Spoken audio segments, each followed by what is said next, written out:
Good morning students. Next topic है आपका इम्यूनरेटर method.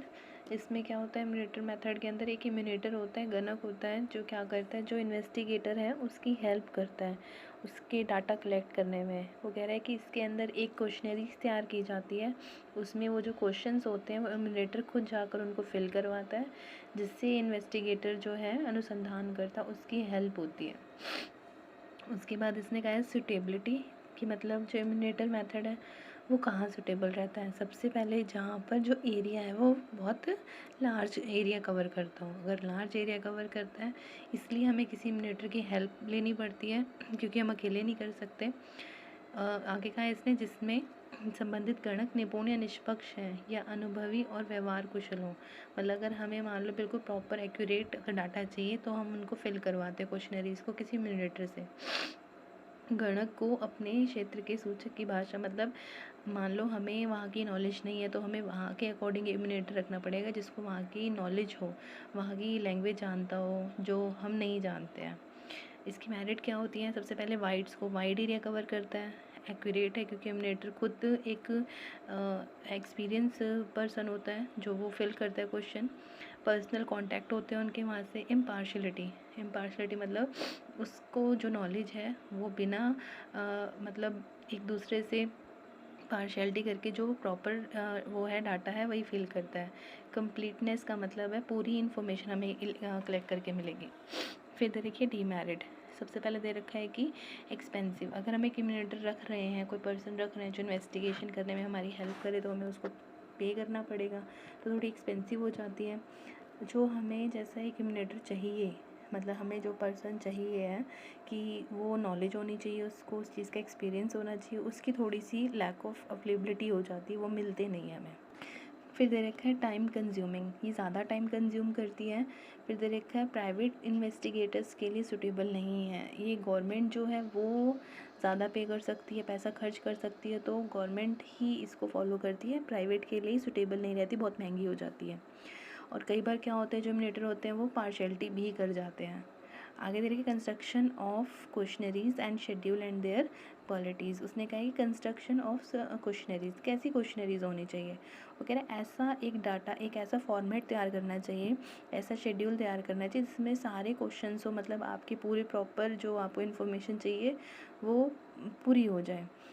जैसे आप कह सकते हो कि इन दोनों में, मतलब उन्होंने कहा है प्रश्नावली और अनुसूची, मतलब प्रश्नावली और अनुसूची मतलब क्वेश्चनरी और शेड्यूल, इनमें उन्होंने बताया जैसे क्वेश्चनरीज क्या होती हैं जिनमें सभी इन्फॉर्मेशन जो इन्वेस्टिगेटर है वो स्वयं लिखी जाती हैं, सूचनाएं सूचकों द्वारा खुद लिखी जाती हैं।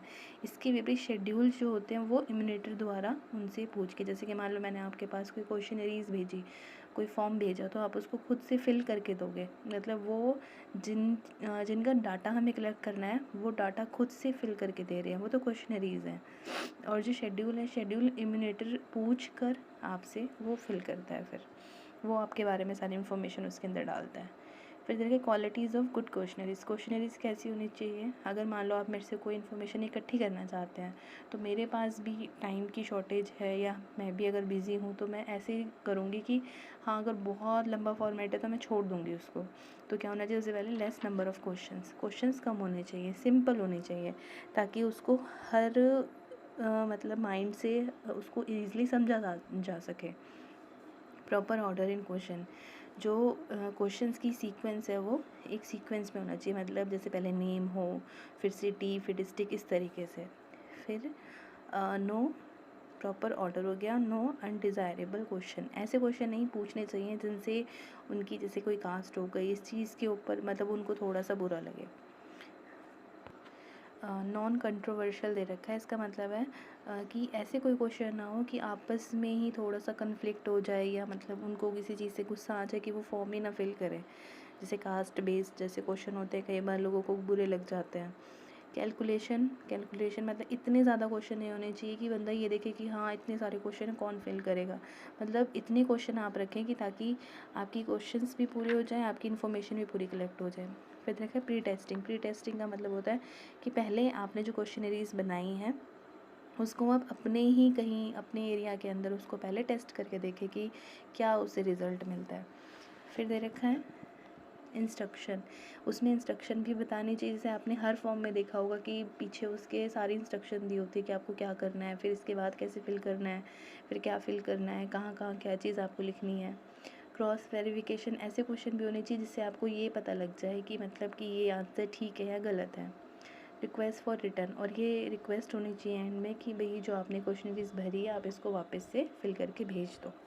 ये एक फॉर्मेट बता रखा है आपको कि आप कौन कौन से क्वेश्चन डाल सकते हो। देखो सिंपल अल्टरनेट क्वेश्चन ऐसे डाल सकते हो आप, जैसे ये क्वेश्चन दे रखे क्या आपके पास कार है, येस या नो में आंसर दे सकते हो। मल्टीपल चॉइस दे सकते हो, ये दे रखा है। फिर देखा स्पेसिफिक इन्फॉर्मेशन के लिए क्वेश्चन है, जैसे आप कौन सी कक्षा में पढ़ते हो, आपकी पॉकेट मनी कितनी है, इस टाइप के। ओपन क्वेश्चन दे रखे हैं, ओपन क्वेश्चन भी पूछ सकते हो। ये एक आइडियल मतलब प्रॉपर वे में जो क्वेश्चनरीज होती हैं जैसी वो बता रखी है आपको, एक फॉर्मेट बनाकर दिखा रखा है। अच्छा, अभी तक जो हम कर रहे थे वो प्राइमरी डाटा कलेक्ट करने के लिए कर रहे थे, अब हम कर रहे हैं सेकेंडरी डाटा के लिए। देखो सेकेंडरी डाटा कौन सा होता है, जो हम कहीं और से कलेक्ट करते हैं, मतलब हमें कहीं और से मिलता है। एक इसका मतलब सोर्स है पब्लिक, मतलब जो पब्लिश्ड हो जाता है डाटा, जैसे अगर हम न्यूज़पेपर में से, किसी मैगज़ीन में से, कहीं गवर्नमेंट इंस्टीट्यूशन से। और एक होते हैं अनपब्लिश्ड, जो मुझे वहाँ पर जाकर लेने पड़ते हैं, किसी से मंगवाने पड़ते हैं, किसी और ने अपने लिए कलेक्ट करे हैं, मैं उनसे ले रही हूँ। तो ये हो गए प्रकाशित और ये हो गए अप्रकाशित। तो मैं एक प्रकाशित आपको सबसे पहले करा रही हूँ, पब्लिश्ड। कहाँ कहाँ से, देखो गवर्नमेंट पब्लिकेशन, ठीक है ना, भारत की केंद्रीय और राज्य सरकारों के मंत्रालय तथा विभिन्न विषयों से संबंधित आंकड़े प्रकाशित रहते हैं। मतलब बहुत सारे एनुअल सर्वे हो गया, कोई इंडस्ट्रियल सर्वे हो गया, एग्रीकल्चर सर्वे हो गया, ये सारी चीज़ें जो हैं ये इनका सर्वे होता रहता है, तो गवर्नमेंट के ये डाटा हमें ईजिली मिल जाते हैं। सेमी गवर्नमेंट पब्लिकेशन, जैसे म्यूनसिपल ऑफिस हो गया हमारे, उसकी डिस्ट्रिक्ट का, कोई हमारा काउंसिल हो गया, यहाँ का डिस्ट्रिक्ट काउंसिल हो गया, या ऐसी कोई ऑफिस जहाँ पे है, जहाँ से हमें डाटा चाहिए, तो हम वहाँ के पब्लिकेशन से भी वहाँ से डाटा कलेक्ट कर सकते हैं। फिर दे रखे कमिटीज़, जो रिपोर्ट्स हैं कमिटीज़ की और कमीशन की, मतलब जो कमेटी और कमीशन क्या करती हैं, अपनी रिपोर्ट इकट्ठा करती हैं। जैसे कि छोटे छोटे एरिया है, म्यूनसिपल ऑफिस में जाकर कि यहाँ बिजली आती है, कितनी आती है, यहाँ पे पॉवर्टी लाइन कितनी है, यहाँ पर कैलोरीज कितनी है लोगों की, ये वो सारे डाटा जो हम इकट्ठा कर सकते हैं। पब्लिकेशन कहाँ होता है, और ट्रेड एसोसिएशन में भी हम क्या कर सकते हैं, ट्रेड एसोसिएशन से भी हम डाटा कलेक्ट कर सकते हैं। जैसे शुगर मिल, मतलब कितनी शुगर प्रोडक्शन होती है, कॉटन कितनी प्रोडक्शन होती है, ये ट्रेडिंग से रिलेटेड। फिर पब्लिकेशन और रिसर्च इंस्टीट्यूशन दे रखा है कि रिसर्च से रिलेटेड जो भी हमें डाटा है वो उनके इंस्टीट्यूशन के नेम बताए हुए हैं, यहाँ से हम डाटा कलेक्ट कर सकते हैं। फिर दे रखा है journal and paper. Journal paper मतलब न्यूज़पेपर वगैरह में से या मैगज़ीन में से भी हम डाटा देख सकते हैं, यहाँ पर भी पब्लिश होते हैं।